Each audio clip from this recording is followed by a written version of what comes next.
আসসালামু আলাইকুম দর্শক। শাখা থেকে শাখায় ঘুরছেন গ্রাহকরা, মিলছে না টাকা।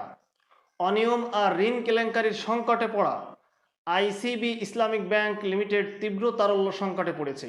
বর্তমানে ক্রাইসিস আরও নিম্নগামী হয়, কার্যক্রম চালিয়ে যেতে হিমশিম খাচ্ছে ব্যাংকটি।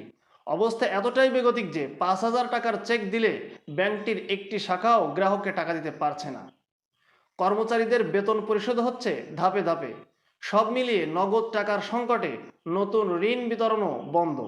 টানা লোকসান, মূলধন ঘাটতি ও উচ্চ খেলাপি ঋণে খাদের কিনারে দাঁড়িয়েছে ব্যাংকটি। এমনকি কেন্দ্রীয় ব্যাংক থেকে কোনো অর্থ ধারও করতে পারছেন না পুঁজিবাজারে তালিকাভুক্ত এই ব্যাংকটি। ব্যাংকটির কর্মকর্তাদের সঙ্গে কথা বলে ও রাজধানীর বিভিন্ন শাখা ঘুরে এমন চিত্র দেখা গেছে।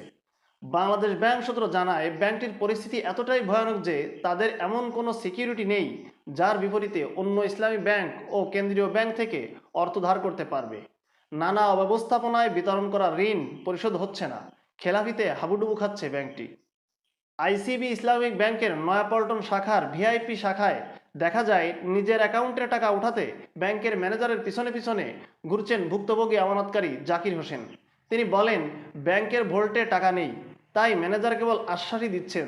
গত ঈদের আগে এই ব্যাংকের অ্যাকাউন্টে 2,20,000 টাকা আসে। ব্যাংক থেকে আজকাল বলে শুধু ঘোরাচ্ছে, কিন্তু টাকা দিতে পারছে না। এমনকি 5,000 টাকা চাইলাম, সেটাও দিতে পারলো না। তিনি বলেন, ফকিরাফুল আমার একটা ছাপাখানা আছে, কয়েকজন কর্মচারীও আছে, অথচ তাদের বেতনও দিতে পারছি না। এটা কোন ধরনের কথা? নিজের টাকা তুলতে পারছি না।